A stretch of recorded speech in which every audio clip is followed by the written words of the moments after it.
I mean, I guess it's something that I was hoping for would happen because of the nature of the stories that I've been writing. But when some of the reviews that I've been getting that have been most consistent have been things like that, like, oh, it like changing my perspective on this thing, like opening up my mind to this thing that is going on. And I write a lot about consequences, and I feel like that's getting through to people. And the more of an audience I get, the more that I hope that continues to build and evolve as well. But that's the most common note that I see is how important the consequences are and understanding consequences. And yeah, it's funny because like that is true. And then the other side of it is that the books are all so different from each other, one to the next, that it's like that comes up, it creeps up into the reviews across the board. But then like the other ones are completely different. So everybody, welcome back to Living the Next Chapters, the author podcast. We get to talk to great people. I have like one-off interviews with people, which I love. They come into our world, they talk about their book, and then maybe they stop writing or they move on to new projects. Then I have people who keep coming back because you just don't stop writing books. And CB's back again, which is amazing to have him back on the show. New project to talk about for a new audience for him as an author. And it's great to always to reconnect with past guests, chat about what they're up to. And it's just so cool to have time with people like this. So CB, welcome back to the show. Welcome back to the play. I know you know your way around this podcast, so I don't need to show you where we keep the snacks and where the washroom is. You know, because you've been here so many times. But welcome back to the podcast. Glad to have you here. Oh, thanks, Dave. Yeah, it's good to be here. Yeah, I'm snacking on something right now from your green room over there. It was like, really? Yeah, so that's pretty cool. CB, for people who haven't met you yet, there's several episodes of you here on the podcast they can go back and listen to. But let's start here. Where are you in this big world of ours so people listening can connect with you? Yeah, okay. I live in Los Angeles. I'm in the San Fernando Valley. I live here with my wife, her extended family, and we have 4 pugs now. One of them has 3 legs. One of them we found on the street. She was full loaded up with a litter of puppies, and we got her all of her vaccinations and everything taken care of, and wound up getting all those puppies adopted out through a rescue, and now she's with us too. And they're a handful. So if you hear a little bit of chirping in the background, that's the pug dogs. But yeah, good stuff. I'm a science fiction author. If you guys haven't watched the other episodes, listened to the other episodes of this podcast, I primarily focus on science fiction, and I like to play in different subgenres of what that can be. It's always been my mentality. It's such a broad scoping thing that sci-fi doesn't have to just be like space westerns, even though those are fantastic. Everybody loves Star Wars or Firefly or what have you. But it can be all sorts of things more thoughtful, like one of my favorite films of all time, Gattaca, or if you know about like Isaac Asimov novels or anything. So like I love this one novel called The Gods Themselves. I talk about it a lot, but it's just so completely different from what you might get from like your mainstream big action pop thing. But then I will do those sometimes as well. So essentially, I'm coming to you guys today with this entirely new concept, still related to the books that I've been writing from my Odom's Library series, but it's a new chapter book series for kids, for youths ages. I've been saying 9 to 13. I'm sure that some kids that are a little bit younger will be jumping on it and be cool with it, and some people who are a little bit older will be happy to do it. Any adult that I've had read it has seemed to really enjoy it as well. But it is intended for my niece's age range, and the name of that book is Quantum Mabel in the River of Time. Now, we have authors listening to the show, and you have kind of added a new audience of readers to what you're doing. Any suggestions for somebody who typically writes for one group of people, but is contemplating writing for a totally different group of people? And kind of how do you approach that while still keeping your regular audience who loves what you do, but then adding a whole new audience? Is there any tips on how you navigate that? Yeah, I've had a very interesting time with this because when I'm at book signings, I actually tend to find that 13-year-olds and so forth grasp onto my more mature content as well. So like for instance, I met this one family, a mother and a daughter, and they were so excited just because there was an author at this bookstore and they picked up a couple of my novels, and the girl was like instantly sending me stuff on Instagram about like how she was so into my first book. And I'm like, well, that's awesome. I want it to be able to be like that. It's always intended to be like, this is a big action movie. A 13-year-old absolutely could enjoy this content eventually, or even right now. I'm impressed that that in that reading range, they're open to it. But I guess it never be so concerned about being smarter than your audience. If like somebody will try to rise to the occasion. I'm trying to actually put that together with Quantum Mabel, which is going to be a series, by the way. But the idea is it is a chapter book, but I'm trying to keep the science real and keep it intellectual enough that yes, while it's meant for a kid to read, they're not going to feel dumbed down to. There's no need for that. They're at an age range where they're learning everything, and their mind is like a sponge. So there's no reason why you can't put more information in. And I just think that kids are smarter than people give them credit for. Is there anything different though compared to your Odom series that you purposely did for this new project that, you know, I really want to connect with this audience and make sure I do it well? What's different from what you've done in the past? Well, first off, the chapters are most of the time shorter, like, or genuinely intended to be this many words or pages, however you look at it while I'm working on it.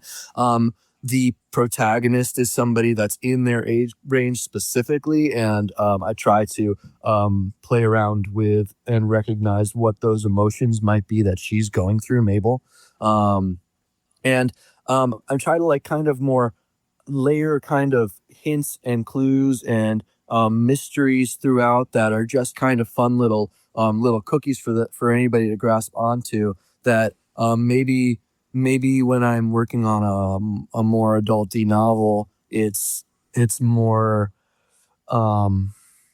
more poetic, more prose heavy, instead of like layering the little fun mysteries that they can go, oh, I know, I remember that from earlier, and I really like what, I wonder what that means. Is it intentional for you as an author to reach out to a younger audience, to maybe get them to come and find you, and like when they're younger, but then they grow up with you over time and work their way into your other series? Do you think, is that intentional at all? Man, I hope so. It is a smart idea. That's a great idea. Yeah, absolutely, man. I hope so. I do still tie the Quantum Mabel series back to Odom's library. So there are characters that will appear in these books or will be talked about in these books that come from the other ones. And there may be events that occur, hint, hint, in some of these books that impact the other Odom's library novels as well. But you can just read the Quantum Mabel stories as the Quantum Mabel stories in their proper order, which with the other Odom's library novels, I kind of go out of my way to say, you don't need to read these sequentially. They're distant enough from each other that you can get this one without having to have read that one. With Mabel, I'm going to want you to read them all in order. Okay. So stay tuned for that. Do you have any concept of how many will be in the series for Mabel? Right now, I'm tracking on 5. My wife wants me to do 10.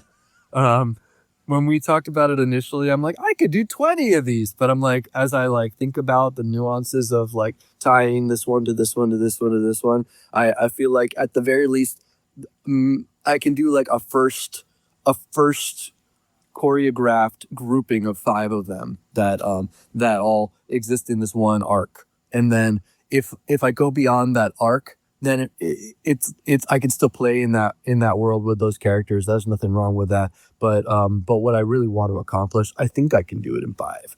If I wind up pushing that, I'm so sorry, everybody. I said 5 for the first time that I brought it up, but things change too. So I'm not promising that it's going to be only 5, but I'm definitely doing 5. Like I'm a musician, so I'm kind of hearing your words and translating into music talk. So I play guitar, but I also play bass, I also play drums, and I also play piano. They're all musical instruments. They're all different, but they're all music. So, and then as I do other instruments, it helps me to go back to my main instrument and play better, because I've had experience somewhere else, adjacent to what I do, but different, but the same.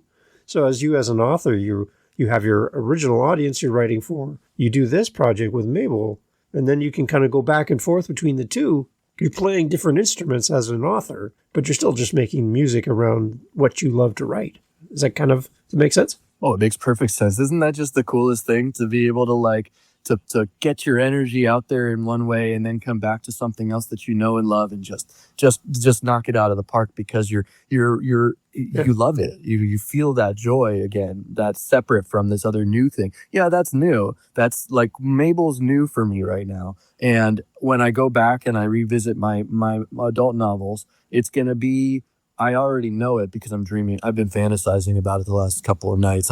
I'm like, okay, full disclosure, as we're doing this interview, I'm like 45% through the second Mable book. And I'm like, am I going to write all of these back to back to back to back to back? Or am I going to stop after the second one? Am I going to write another full-length novel and then come back to the chapter books? And I'm like, maybe I need to do all of the the first arc of chapter books first, so I don't get myself too far gone from it. But I don't know, man. But yeah, no, I love doing my mainline novel work as well. So it's like I'm not leaving that behind, and I can't wait to get back to it. But, We just need to have some way of duplicating you and have multiples of you, so you can get this all done at the same time. Yeah, that is so funny you say that, because there's an aspect of Mable that's about that. Since I'm dealing with quantum mechanics, quantum realities, there's an aspect of duplicating yourself that Dave didn't even know this. Hello. Said that. Well, there you go. It's like I'm picking up on it. I think I've talked to you several times, so I can kind of know where you're going, some of the things you do. So okay, for you as the author, though, writing this new series, what's fun for you? Like, maybe something you didn't anticipate when you started working on this project, but as you're working on it, you're like, I'm really enjoying this. Yeah. Oh man, so many things. The research right off the bat is I'm approaching the research side of things in a different way. My wife Madison's really been pushing this idea that we're going to public libraries and trying to source facts as we go. And I'm like, I have a story in my mind. I really want this thing to be accurate. And then I get to the point where I'm talking about that thing and I realize I'm not an expert on that particular bird and I need to research that bird. And it turns out that they have a really bizarre behavior that I wasn't aware of. And I'm like, oh, well, I'm just going to put that in the book. That's great. So she wants me to put a bibliography in the back. And while I'm still designing the interior of the book, we're going to be developing some sort of a bibliography. It might be a short form bibliography, but it's going to be something based on books that we found in the library that relate back to what we're doing. And that's been really different for me, because usually I like read my magazine. I read a lot of New Scientist weekly. And I read whatever books I'm reading. I do 3 books at a time. I do 1 fiction, 1 nonfiction, and 1 book with my wife that we read out loud together. And usually between all of those things going on, I gain enough new knowledge that I get excited about a certain concept, and that winds up working its way into whatever I'm doing. But here, there's a different kind of intentionality to it where I'm going and having to research back on this particular topic. Okay. It sounds like a lot of fun. For my audience, we don't have a huge audience in that 9 to 13 age for listeners for the show. We do have some, which is great. So hi, everybody, if that's you. But we have a lot of parents who have kids in that age range. So let's talk first to that age group, 9 to 13, who's listening to the show. Wow. Glad to have you here. Talk to them directly. This book is for you, and fill in the blank. Who is this reader? Tell me a little bit more about this 9 to 13-year-old. What do they love? What are they curious about? And how does this book kind of be a companion for them? If you enjoy wacky adventures and cool science, this is that book. I want you to be able to feel like you can explore scientific realms and scientific facts that maybe you're not receiving currently in school, but you will. And I want you to know that this book might give you a leg up on some of your studies in the future. I think that could be very cool for a kid to take some of the facts that I'm putting into these books in a fun way and to like wind up writing a paper, and that paper being about like this particular, like I said before, birds, or this book has some stuff dealing with a special kind of wasp that maybe a kid doesn't know about these wasps. And that like you could succeed at a science class that you didn't realize you were going to succeed at because you're getting this information in a fun way. And I want that to be for you. Okay. What about for parents that are listening? Their kids are in that 9 to 13 year age span. What kind of questions could a parent ask their kids as they're reading this book that would help them with the story, help them to connect parent to child, and this book would open a conversation about science. What else could a parent be asking and querying their kids about when they're reading the book to kind of help complement the book? What kind of questions are your books answer? Just behaviors, but this first one in particular, because it takes place in the Amazon jungle, it deals a lot with animal behaviors and like I've been saying, there's a little bit of like quantum physics in it as well. So how the universe kind of works and how animals interact with one another in the greater state of the universe. So if a parent wants to get really heady with it and do some experimenting researching on their own side and bring that back to the kid, that could be cool. Or I do think that there's an aspect of this book that would be really fun for a parent and a kid to both share by reading together or at the same time, like almost a mini book club together. That's a great idea. Within your own home, turn your home into a book club. And it's nice too, because if a parent and their kids are doing that together, that opens up conversation points. Maybe when you sit there at mealtime and you're both staring at your fork and your plate and nobody knows what to talk about, you can talk about the book. Right? What chapter are we on? We're on chapter 4. What'd you like on page this? Oh, I like this and I like that. It just kind of opens up that communication, right, between parents and kids. Perfect. Totally. It's a great idea. Okay. For the story then, tell me a little bit more about our character. What do we need to know about this character? How would you introduce them to us as a first-time reader? Give me a little more information. Yeah. Well, I guess I could read you like I haven't read the description of the book. Let's do that. That'd be great. Yeah. So I could start with that. I feel like it'll give you a little concept of it, and then if we want to spitball off of that with more about the characters, that's cool. So here we go. Quantum Mabel in the River of Time, right? 10-year-old Mabel is from the future. She's also quantum, which means young Mabel can travel wheresoever and whensoever she wishes. With her robot friend Dartmouth in tow, she travels across time and space to learn about the true nature of reality and sometimes even change things for better or worse. In Quantum Mabel and the River of Time, the duo leaps back in time to explore the Amazon rainforest of old. From Bodo dolphins to stingerless bees, Mabel and Dartmouth experience the great forest in a new light. Cool science and strange adventure awaits those brave enough to join them on their journeys. Nice.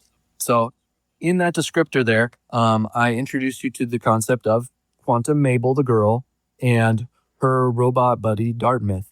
The way I've kind of been describing these characters in my head as I've been building up the world is like, it's almost like a more scientific, more higher-aged Dora the Explorer.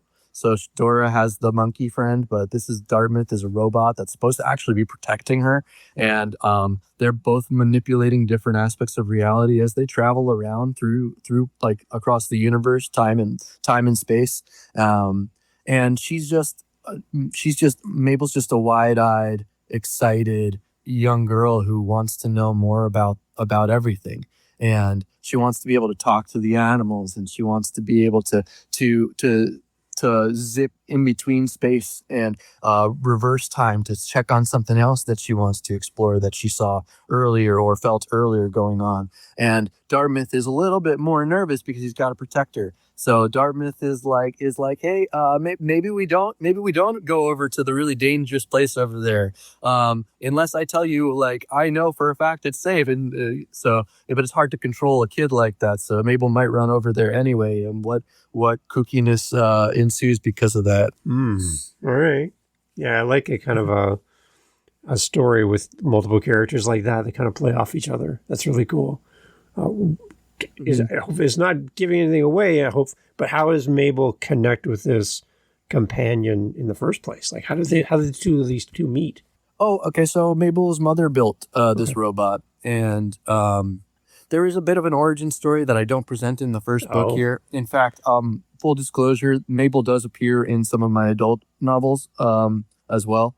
but not yet. Oh, So okay. keep your eyes open for that. Not trying to give too much away, but her mother had built Dartmouth a long time ago, and asks Dartmouth to take care of Mabel. So that's how they came to connect with each other. Mabel is from the future. She's from more than 1,000 years in the future, living in my Odom's library timeline, and her mother's a character that you already know from the books. Okay.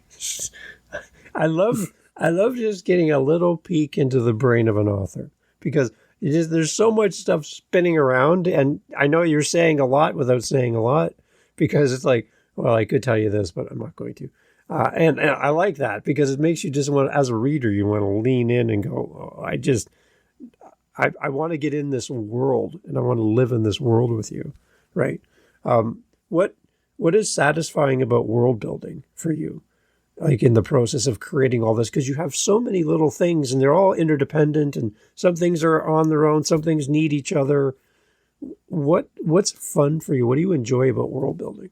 Yeah, so that's that sense of discovery, that sense of laying foundation and discovery, knowing that your concepts are sound, so that you can play in a sandbox of your own making. I find that I consistently surprise myself with the amount of information that I already have at my disposal, because I've been building it out for so long now, that it's just second nature for me that this character, of course, exists and can do this thing because of these other facets that I've set up in the Ancient Ones, in connectivity, in Papillon 4, that this world building has already shaped the possibility for this to exist. Have you done anything in the past that you have to wrestle through for a future project in your books? You're like, because I wrote that and I had that in the story at the beginning, and I wrote that so long ago, and now I'm on this new thing. Now I have to wrestle with this plot line or this story, and I don't know how to make sense of all this. And it's kind of it slows you down in the moment, and you have to kind of wrestle with it. Certainly there are times where I'll Papillon 4 was maybe the smoothest thing I've ever written, where it just kind of came to me, bop, bop, bop, bop, bop, bop. But it's also the biggest foundation piece for everything else. And what's funny about it is that the Ancient Ones and connectivity, if you read them all in order, they work very well as genuine prequels to what that foundation is. So they're like laying some cement or putting in like the posts to be able to hold up the main house. And Papillon 4 is the main house where the Odom's library concept really comes together. But if you know those other facts, then it's like, but okay, so to your question, there's some things about Odom himself, the character who does appear in the Mable series as well, that you really get to know him in Papillon 4. And I had to look deeply at what I had done in the Ancient Ones and connectivity to make certain that I wasn't just like throwing a character into existence that didn't deserve to be there. And instead, what wound up happening is the two stories found a way to combine so well, in my opinion, so dramatically, that the character makes even more sense. But I did have to pause, and it's the only part of the book where I really felt that I needed to pause, was putting it into words without overdoing it, what it is that makes Odom be able to exist. And that kind of thing certainly comes up. I definitely have found moments with the second Mable book right now where I'm like, is that going to contradict anything that I have going in the other books? And usually no, because I have laid it out in such a way. But you have to kind of occasionally tool the pieces together, like they don't come already put together.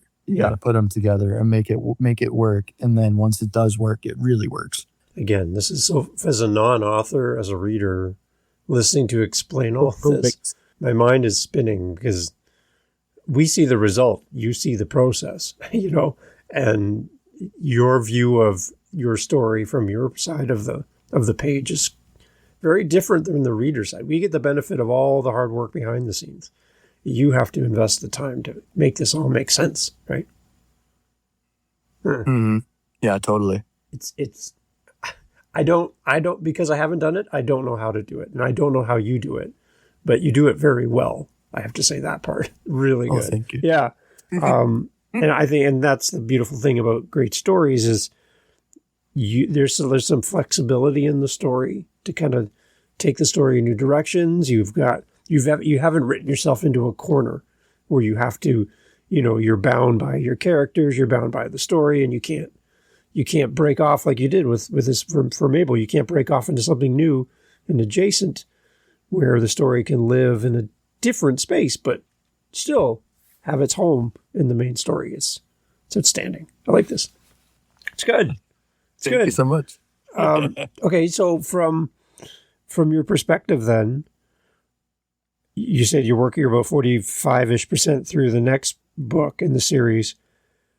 How are you just keeping yourself organized and keeping all the stories straight? Do you have a process? Do you have a thing behind the scenes where you collect your information and you store it somewhere so you have it? I can't imagine all this is living in your mind all the time at all times, but how are you keeping yourself organized? My wife would be cracking up right now. I think she gave me that question. Yeah. She No. Oh, she did. Yeah.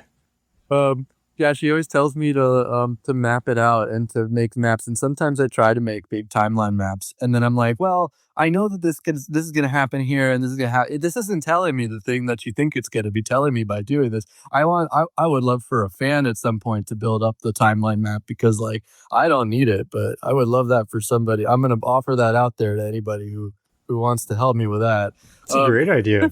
That's a great idea.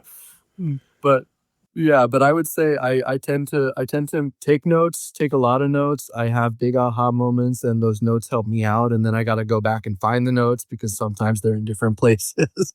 And so I'm definitely a little bit sloppy in how I coordinate the stuff, but then when I put it together, it's really neat and tight, I think. So my wife would be like cracking up straight up, because she wants me so badly to put timelines together. I'm like, I know it though. I do. I swear I know it. And then when I read it out loud to her, she's like, oh, that was good. Do you think documenting a timeline would limit you though a little bit? Yeah, well, maybe that's part of why I want the audience to do it instead for me, like because maybe there's a moment where there's an interpretation of if it happened right here or just a little bit later, and how does that impact everything else. And I don't want to put that emphasis on it for myself at the moment. There might come a time where I'm like, you know what?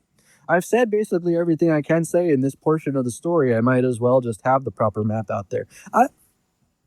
I don't know, because every time I see a piece of art that's related to my work, I get like new ideas and get more excited. So it's if a timeline or a map, I think it would feel like that, but probably from somebody else building it. I don't know. For me, that makes a lot of sense, because I'm not really. I don't think of myself as a visual artist. I think of myself as a writer. So I think of map making as a very specific craft. So project to project, book to book, story to story, you're growing as an author, as a writer as well. When you look back and thumb through some of your older books that you have in the world, are you seeing yourself mature as an author? Are you seeing yourself growing as an author? Yeah, most definitely. From the start of when I started really focusing on prose at the beginning of COVID, I'm seeing the prose themselves get better, be more consistent across the board. I think that because of the world building that I've been doing, it's helpful as well. Like when I started off with the ancient ones, I wasn't exactly sure how it was going to connect with everything else in the way that I had been imagining, because everything else wasn't quite there yet. And I find that gives me some, having done so many more books now, gives me some freedom to feel more exploratory than I even was before, to the fact that I'm not just trying to make something that can be a movie, which I was doing before, opens up new avenues for me as a writer. So you'll see with the other novels in the Odom series that are going to be coming out, I'm going to be releasing another adult novel later this year as well, that some of the concepts are maybe more mature, maybe the emotions seep through a little bit more in a way that that I had been excited for a while to get to, but with the first three books, it was more about like first one, big action. Let's put this cool set piece here and have this character driving. Second one, really interpersonal space, dystopian. How is everybody dealing with this specific circumstance? Third one, huge, broad story told in a simple way. How do we how do I get people to understand the idea while still keeping it grounded? It's more important in that respect than just getting to each character's pure individual emotions. So my next book after Mabel that's going to come out this year is going to be more about the characters' individual emotions and the stakes that they have to deal with. And that's a completely different genre of sci-fi that I'm going to be working on there. And then I have another one written that I would say is probably about 70% done, even though the manuscript is completed. And I haven't, I skipped it for a moment because it's going to take so much additional formatting to make the book really work the way that I wanted to. So, and the one that I'm going to put out later this year is just ready to go. So, that's kind of a weird thing because I feel like I am getting stronger with the prose skill, but in getting stronger, I'm also making some things more complicated and difficult for myself that maybe the audience won't see when they get the book, but for myself, it's like yeah, I feel that it's getting bigger, it's getting bigger all the time. It's good.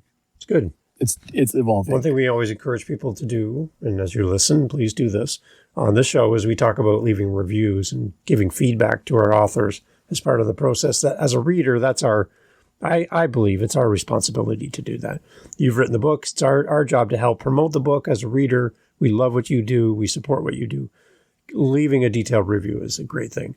As you get feedback from any of your books over the time you've been writing, is there some commonalities you're hearing from different people about your work that it seems like there's a thread from this person's comment and this person's comment? They seem to be kind of saying the same thing about you as an author, as a writer, about your books. Are you picking up on some common things, some things across different comments from your readers? Yeah, I mean, I guess it's something that I was hoping for would happen because of the nature of the stories that I've been writing. But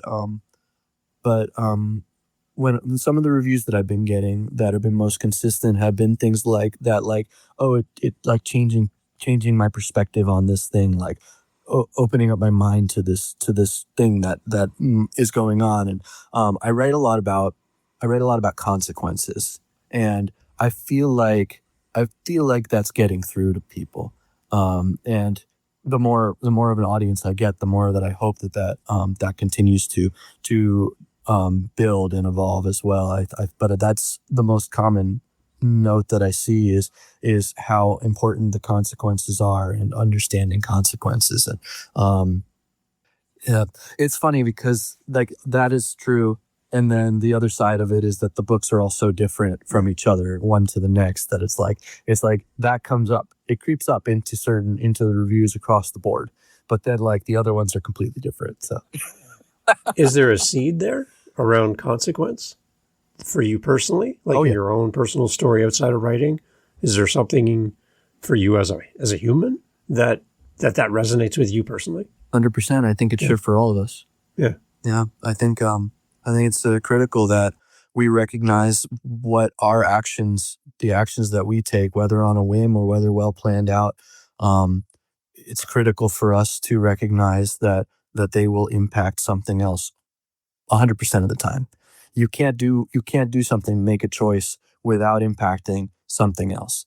You buy something at the store from a small vendor, that vendor is impacted and they feel capable of doing their next thing. That's a strong consequence. That's not a negative consequence. It's a positive consequence. Consequence doesn't necessarily need to be a negative thing, but we're seeing in the world in general the amount of consequence that we've created for the future. I think this age group that I'm writing Mable for in particular is going to go through a different level of consequence that we're causing, that if you can see the bigger picture of how this impacted that thing down the road, then you can start to approach your day-to-day life in a different way, hopefully. And yeah, I mean that's the theme across the board for all my stuff. Mabel is especially no different, full of consequence. Yeah. As I'm hearing you talking, what I'm hearing in my head is we are bigger and better together than we are on our own. And I kind of get that that sense from you every time I talk to you, that your stories have a little bit of that flavoring in there, that concept of our connection with each other, and that we're not designed to do life on our own. There's other a robot. There's other things that are alongside of us that are there to complement us and to fill in the gaps. But we need other influences than just ourselves. Absolutely. Really quick, that brings up something. I worked with a different artist on this book. Her name is Maya Scherer.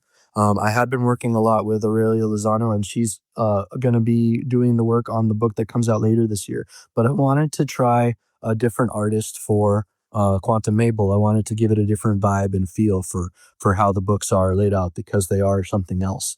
And it's been a completely different process working with her as an artist. And it's been really enlightening to see how her ideas bounce off of what I've been showing her. And it's so funny because I think the cover is going to be, it's vertical, and it's Dartmouth himself sideways, because at the beginning of the book he tells us that he is the book, that he's stuck in this book and is the book, telling us the story of Mabel and him. And I'm saying him, but I don't actually have a gender specified to Dartmouth, so I'm sorry, I'm saying that too. But because of that, then for the digital version of the book, the ebook, it's like, what does that even mean for it? And we had to adjust. Sorry, did I say he's vertical? He's horizontal, and we had to verticalize him. So the book covers, like for the digital version versus the paperback version, are horizontal versus vertical. So he's either laying on his side or standing up, depending on which version you have.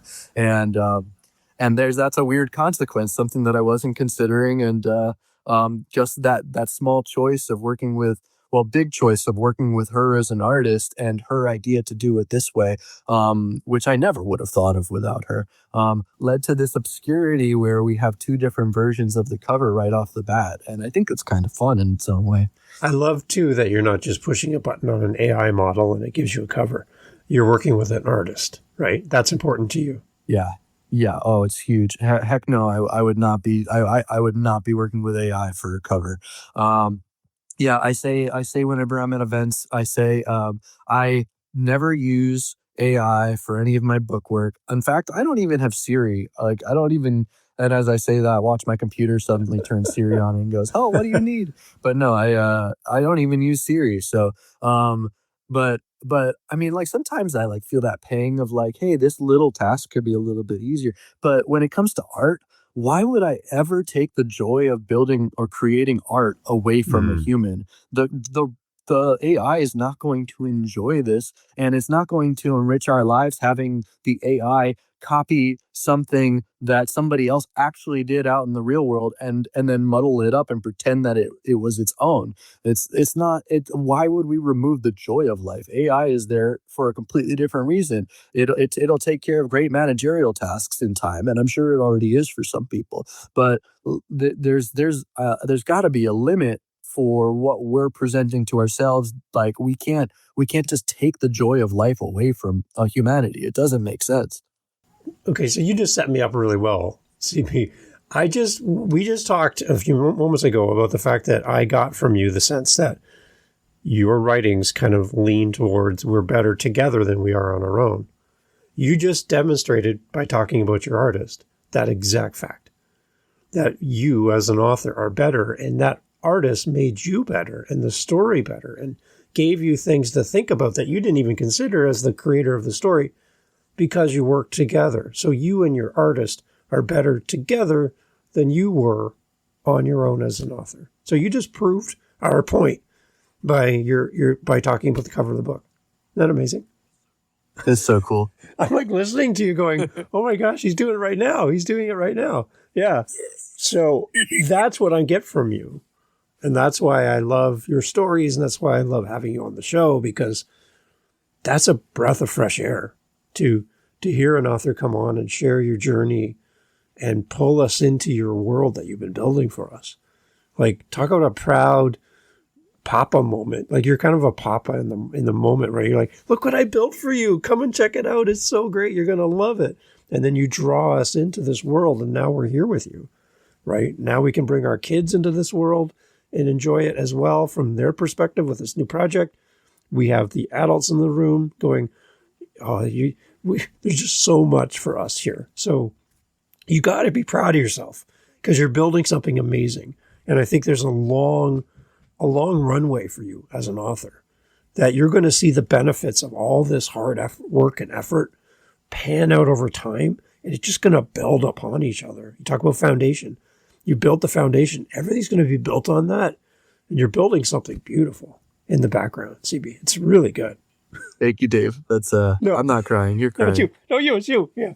It's amazing.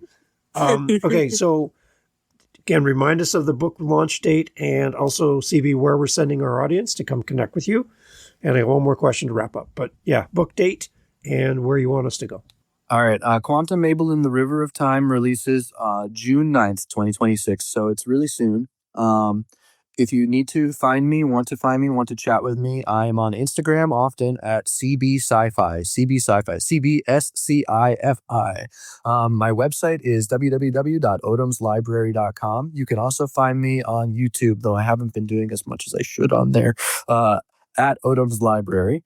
And then I do have a link tree as well, which is linked I don't know, tr.ee, whatever it is that they do. That is also Odom's Library, ODOMS Library. If you really want to talk to me via email, it's cbstrul@gmail.com. For those listening, he kind of leaned in, put his hand to his mouth, and that was like secret stuff. So don't tell everybody that, because we don't want to take CB away from writing and a wall of email. But as well, that's amazing that you put that out there as well. It's a great connection with the audience, CB.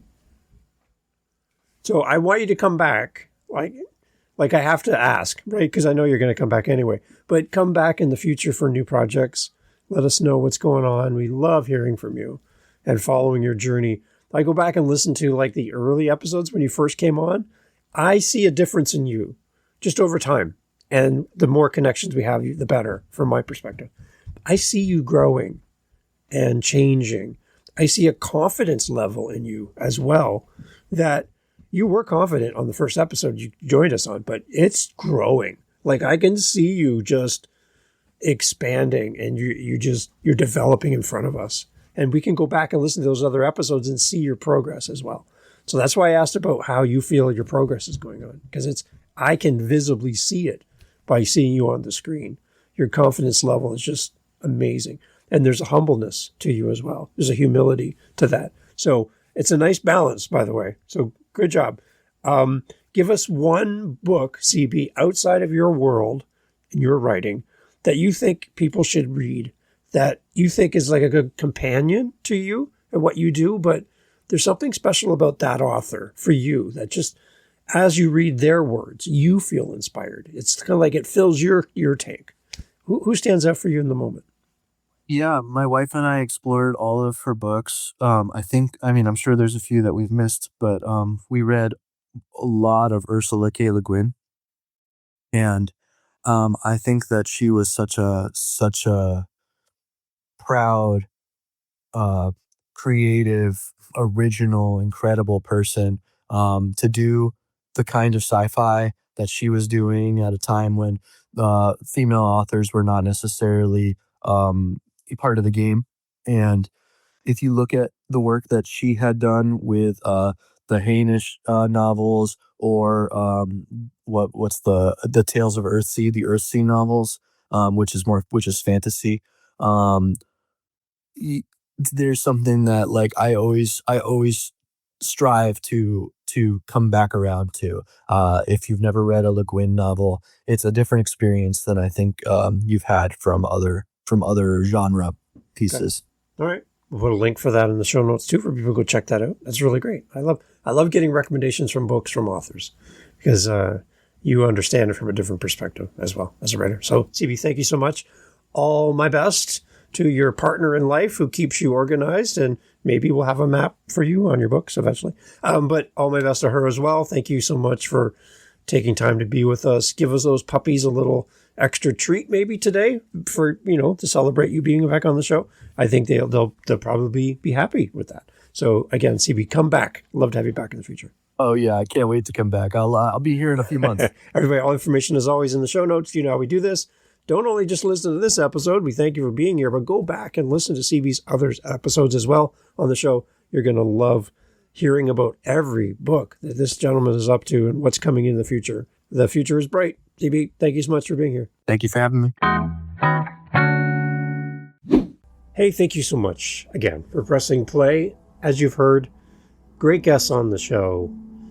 And one thing you didn't hear in this conversation is what? What did you not hear? Think about it for a second. That's right.